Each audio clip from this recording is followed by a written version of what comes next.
Hey there, Ryan Reynolds here. It's a new year, and you know what that means. No, not the diet. Resolutions. A way for us all to try and do a little bit better than we did last year. And my resolution, unlike big wireless, is to not be a raging and raise the price of wireless on you every chance I get. Give it a try at mintmobile.com/switch. $45 upfront payment required, equivalent to $15 per month. New customers on first 3-month plan only. Taxes and fees extra. Speed slower above 40 gigabytes on unlimited. See mintmobile.com for details. We're going to be real informal about this. Hello, Death by Southwest listeners and friends. Happy Halloween. I'm doing this on video, so I was just talking to Patreon for a few minutes before doing the GarageBand recording for all the public, which is all 100 people that listen. Just kidding. I'm grateful for whoever's listening. Today has been, I was just telling Patreon, today has been a surprisingly very busy day. I had 2 recordings with Jim this morning. I guess I mentioned to Patreon on my morning walk, I did a long recording and I was telling them how I've been feeling some kind of way. I don't really know how. A little bit off in my stomach, which never happens. We always talk about how, like our maiden name is, last name is Schneider. And the Schneider stomach is like strong. Like me and Jenna never get food poisoning. We never get, like stomach bugs. So I don't know what's going on. And I just did my friend's podcast. I was a guest on his podcast. It's called Can You Survive This Podcast, where he does like survival scenarios he gives his guests. Mark's been on it. I've been on it before. Me and him worked together at Cavalry. Look at this cat foot. Cat! Come on, man. It's ridiculous. I'm going to take a picture for everyone to see because it's just too much. This cat. What are you doing, cat? You having the time of your life right here? While I'm trying to record? Okay. Anyways, you'll see that video on social media. I did a lot of social media posts today. They weren't like super interesting videos or anything, but they were just, I found pictures from the most recent 4 stories that I've done. And so I did that. It was a busy day. I was planning to do this recording a lot earlier today. And I'm not wearing my headphones because I'm wearing cute cat ears. So I can't totally tell if I'm talking too loudly into the microphone or not. Hopefully not. I apologize if I am. So I know I said I was going to do like messages and voicemails and text messages that I've gotten, but I'm not because it is much later than I expected. And Mark is coming over and we're hoping to have Halloween trick-or-treaters. I don't know what other kind of trick-or-treaters there are, so I'm not sure why I had to say Halloween trick-or-treaters. And pass out candy. I really want to. And we're going to watch some scary movies. There's a new scary movie on Netflix, I think. Thriller. So I'm not going to do that. Maybe I will do that tomorrow because I do want to do it because I really appreciate when you guys take the time to write me or leave a voicemail or a text message. And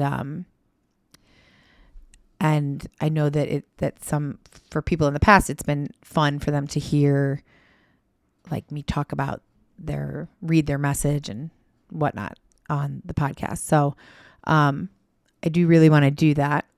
And I'm going to do that maybe tomorrow.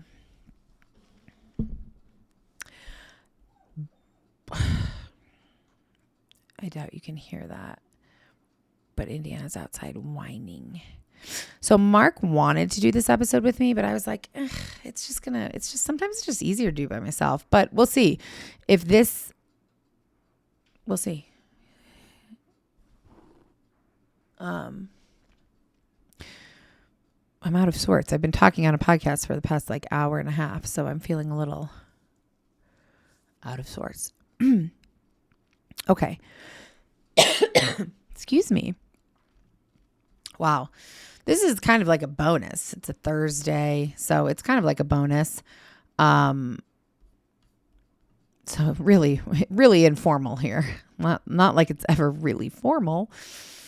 So I have a Halloween murder story.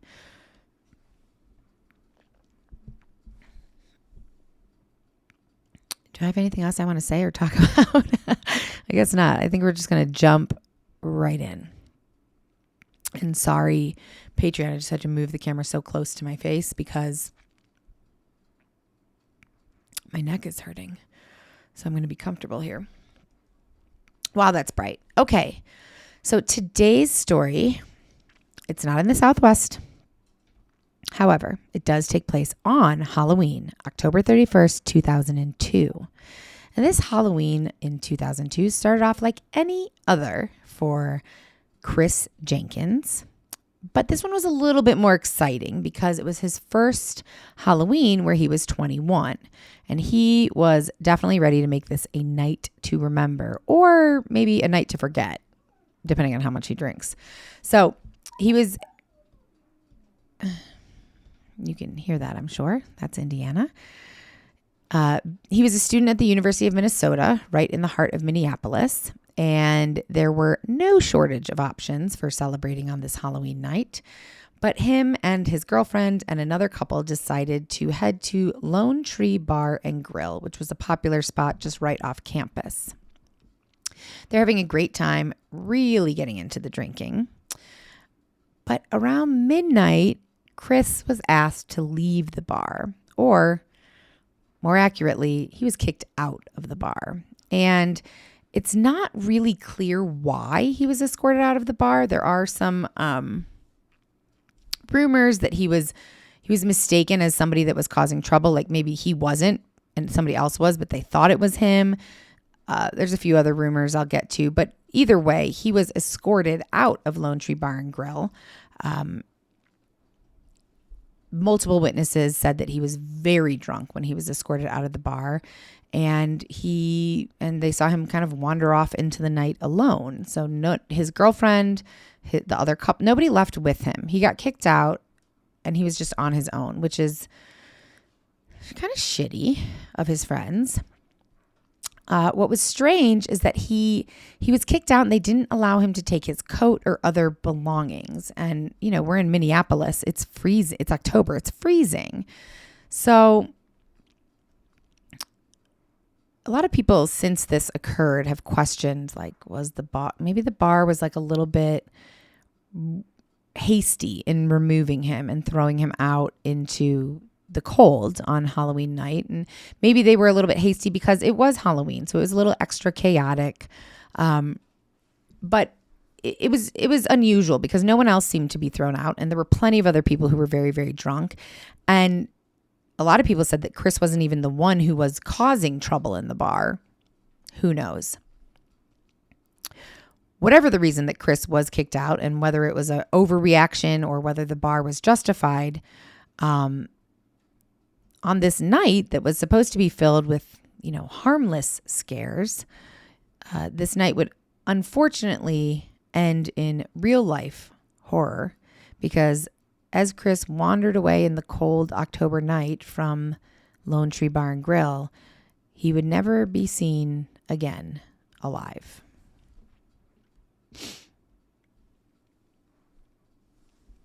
So I just realized that I have a major part missing here. And that is,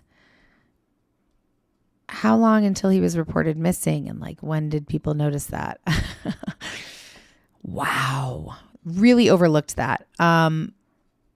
But he was reported missing. He was never seen again. And there was kind of a delay in search efforts for Chris. Was kind of unclear why. Initially, authorities, when Chris was reported missing, they thought that it was possibly just that like he chose to leave on his own. He chose to kind of run off on his own. They also thought maybe he had, he'd been in some type of accident, which doesn't make sense to me, because if he wandered off and was in an accident, you still have to look for him. So they thought mostly that he could have just wandered off on his own. He didn't feel like, maybe he went on a little solo trip. But he didn't have any of his things with him. So his family really pushed back. They were like, you're dismissing this and it shouldn't be dismissed. It was very cold. He didn't have his coat. He didn't have any of his belongings. But for whatever reason, it was very suspicious to his family because the police seemed to respond pretty cavalier. Their response was pretty cavalier to this, kind of like, well, he's probably fine. He was a drunk college kid. He probably just wandered off, and you'll hear from him in a few days.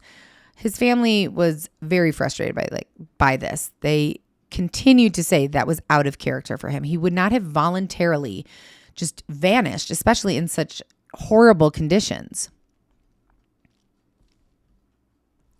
But authorities were still leaning towards various theories that he just wandered off. After more and more time passed, they finally were like, okay, he probably didn't just wander off because he'd be back by now, or somebody would have heard from him, heard something. So maybe he accidentally disappeared. Like maybe he wandered off and got lost because it was nighttime. He was very drunk, or maybe he killed himself. That seems like a big jump to me. There's no body at this point. There's no clues. There's no evidence pointing towards anything, really. Like this kid goes to a bar, gets drunk, and then disappears. So the police were now, on the same train as, Nope, guys. Sorry. On the same train as the parents, in the sense that, okay, he probably didn't just wander off and is like going on like an adventure by himself out in the world.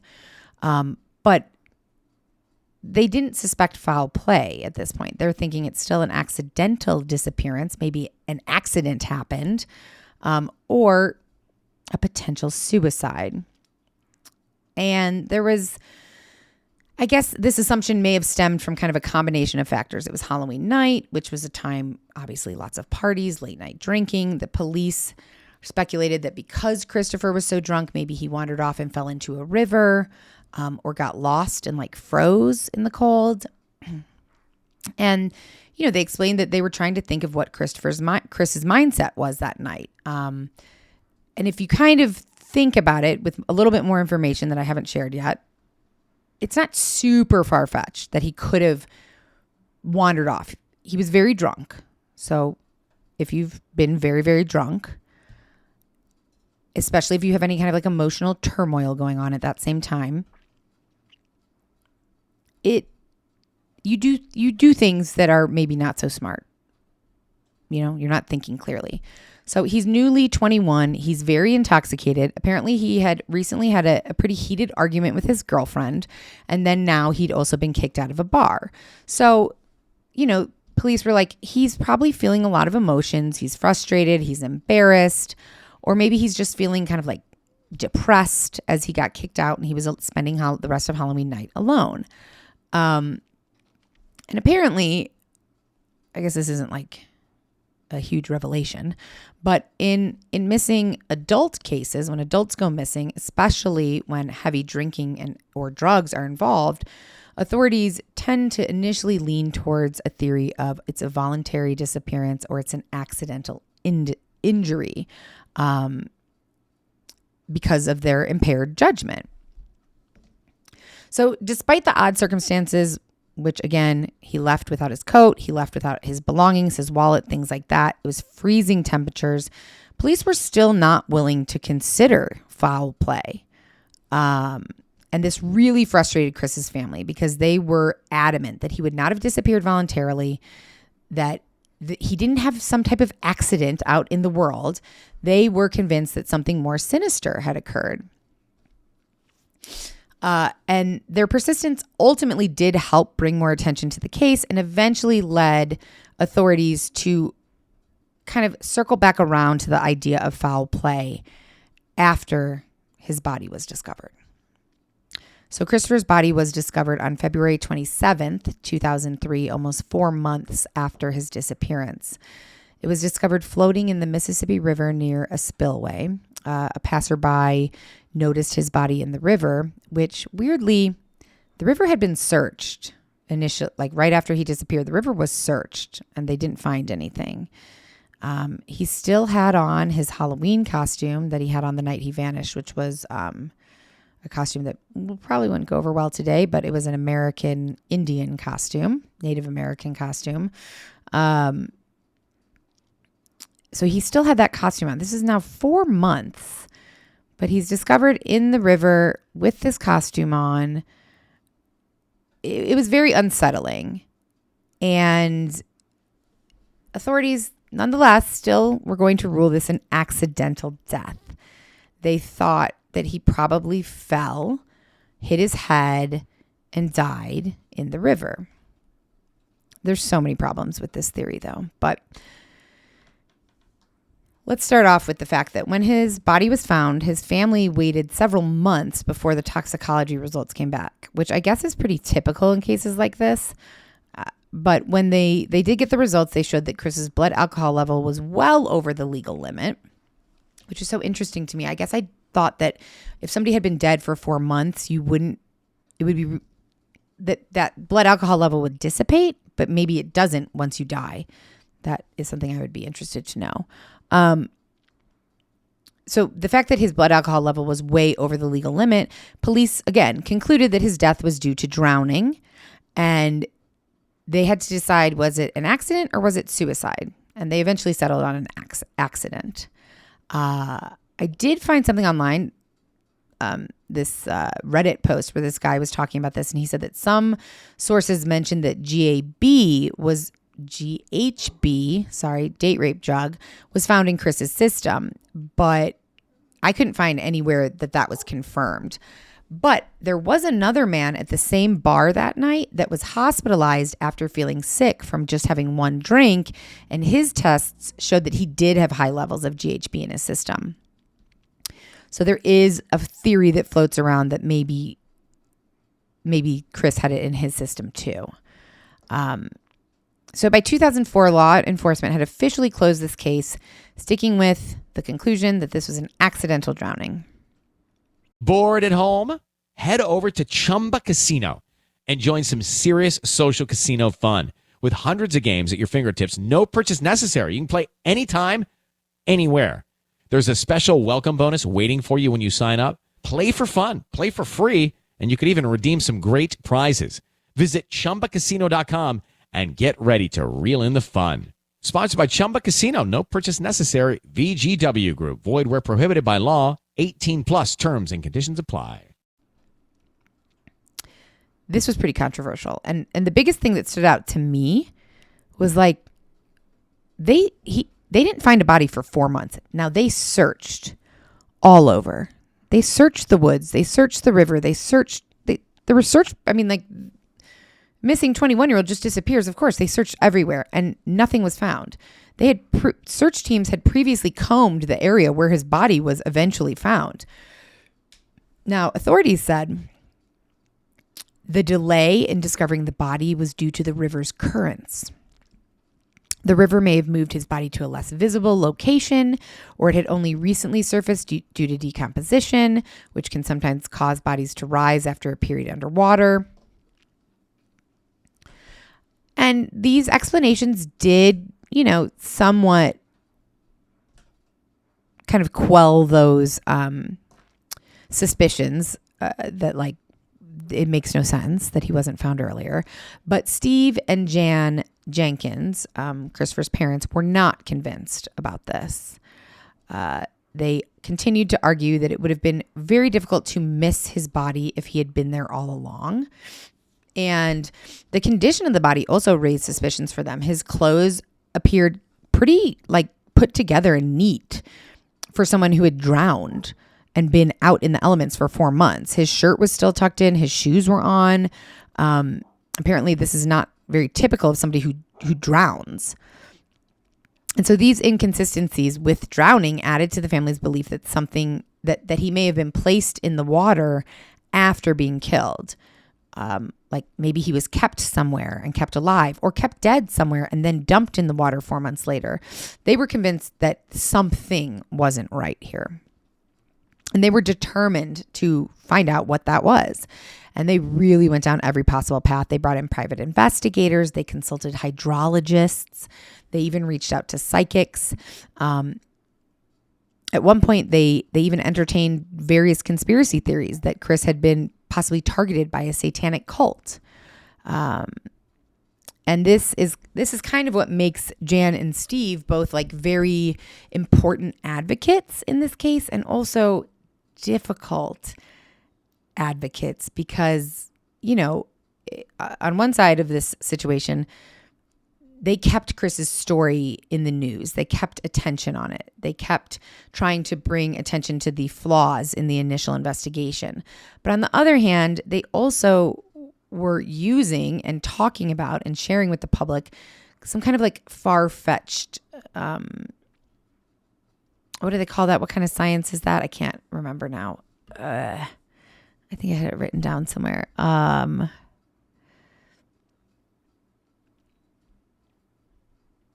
There's like a great, what do they call that? Pseudoscience. That's what it is. And so they weren't necessarily like super reliable either, because they were open to these ideas, and it was hard to separate what was fact from what was fiction when it came to what his parents were claiming. Now,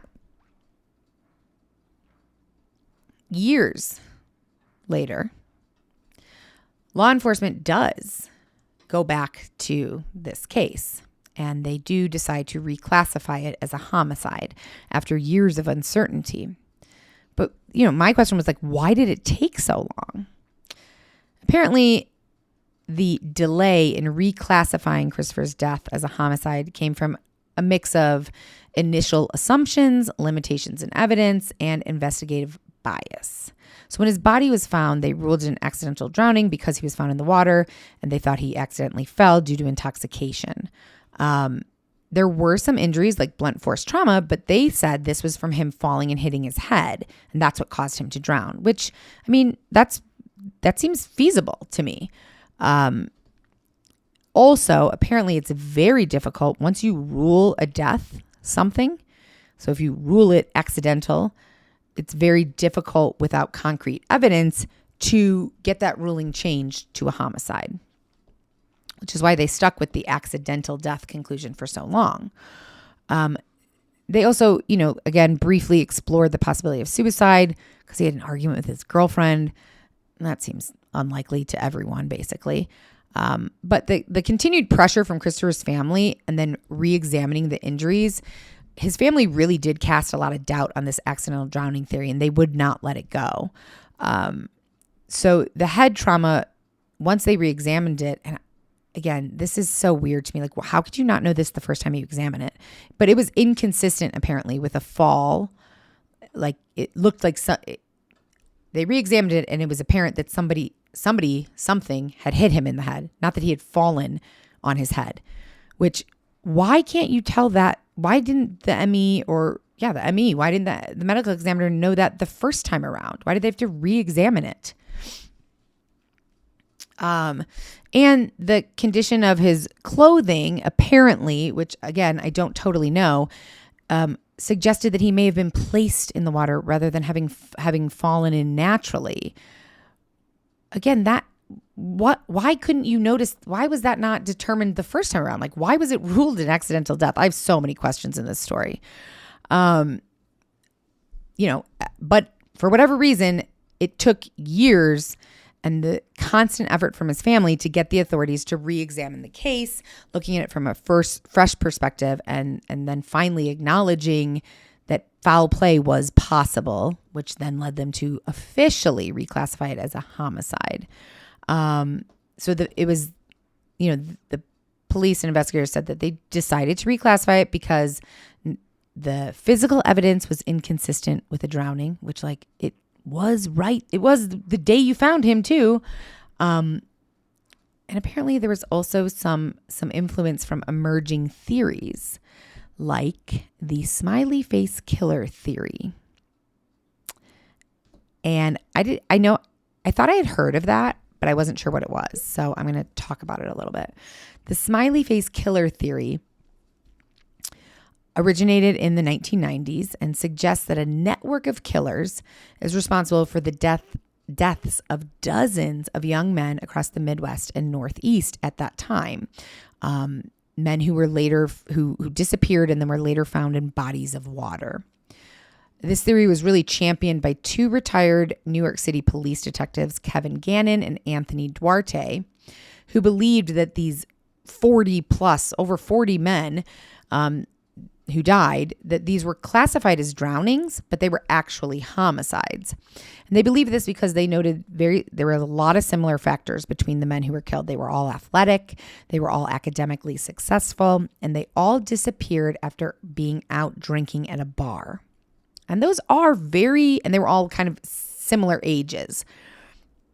So those are very specific things. Like, all these men disappeared after being at a bar, and they're athletic, do well in school. Circumstantial at best, but still. Also, near many of the sites where the bodies were found, there was smiley face graffiti spotted, which led the detectives to theorize that the gang or network of killers is targeting these men, and the smiley faces they would graffiti were a calling card for the killer. Now, there's a lot of problems people had with this. Smiley face graffiti is extremely common, and graffiti is extremely common near water. So many people felt that graffiti in these cases is coincidental, not a calling card. And just because the smiley faces and the drownings appeared together doesn't mean they're connected. You know, graffiti is obviously very widespread. It's everywhere. And having graffiti by water isn't original or unusual. However, Gannon and Duarte, the detectives, were pretty hell-bent that all of these were connected, and they really felt that Chris's case was like the one that brought it all together. I don't know why, but they did. But the biggest issue with this was that in an ABC News article, they highlight the fact that there's no record of a smiley face graffiti being found near where Chris was discovered. But we don't know if that's where Chris was discovered. He could have been put in the water somewhere very different and then just traveled to where they found him. So Duarte and Gannon wanted to find out exactly where Chris entered the water to see if there was smiley face graffiti there. But that location has never been confirmed. So this theory, a lot of people think it's absolutely ridiculous. And then equally, a lot of people feel that it's accurate, that it's a real possibility. It does pretty much rely on the fact that there would need to be smiley face graffiti near where Chris went into the water. And that connection just hasn't been made. So there's a lack of evidence, and this theory has been largely debunked by authorities. But then, I gotta say, like, on Halloween evening, the idea that a hidden network of serial killers is responsible for so many deaths, including Chris Jenkins, is an interesting theory, to say the least. I just remembered where it's not the smiley face killer theory, but there is a season of American Horror Story. It's the Trump season, ironically. But the first time Trump was being elected or got elected or whatever. And there's the smiley face killers, and they leave a smiley face after everybody they kill. And that this is fake. This is on American Horror Story, the TV show. So, but that's where my mind was going. And that's it. This is unsolved. Again, I'm sorry. I know we've had a few of these lately, but there's not that many Halloween murders. So I'm having to kind of use what I can find. But yeah, they have not solved this. His mom wrote a book about it. I have pictures that I'll post. I guess I haven't posted this one yet. And his family is still haunted by this and has just so many unanswered questions, which is tragic and terrible. So today marks the 22nd year that since Chris went missing and was murdered, and no answers. So this has got to be a really hard day for his family. And my thoughts and prayers go out to them, because I can't even imagine. And I guess with that, I know this was a shorter one, but I just wanted to do one more Halloween one before we head into November. And on this Halloween night, I guess I will leave you with saying that it's important to remember sometimes the scariest things are, well, mysteries that we can't solve for sure, but sometimes the scariest things are happening in real life. So be careful out there tonight. Please don't eat any candy that has been opened or tampered with, and have fun, and send me pictures of your costumes or all your Halloween fun, because I love it. And I'm so worried. I don't think we're going to get trick-or-treaters, and so that's disappointing. But we are going to watch some scary movies and celebrate this Halloween season up until the very last minute. So thank you guys for listening, and I will be back next week with a new story, not a Halloween one. I mean, maybe I could find some Thanksgiving ones. I don't know. We'll see. I'm not sure what I'm going to do with this upcoming holiday season. And maybe tomorrow I'll hop on. What do I have tomorrow? Oh, I have a meeting with a potential job thing. We'll see. At 11. I have to walk Jinx in the morning. But other than that, it's a pretty open day. So perhaps I will hop on and chat through some of the lovely text messages and emails and Instagram messages that I've gotten from you guys. And I love you all so much. And thank you for sticking with me. And happy Halloween. I'm just trying to get a good shot of me with the cat ears on so I can make it the cover of this. All right, that's it. Happy Halloween. Wow, this was only 30 minutes. This is the fastest I've ever done one. That's because this was kind of a short one. There's a lot of details missing from this story still. And yeah, it's a shorter one. Okay. Happy Halloween, guys. Have a wonderful, wonderful night. And I'll talk to you soon. Love you all. Bye.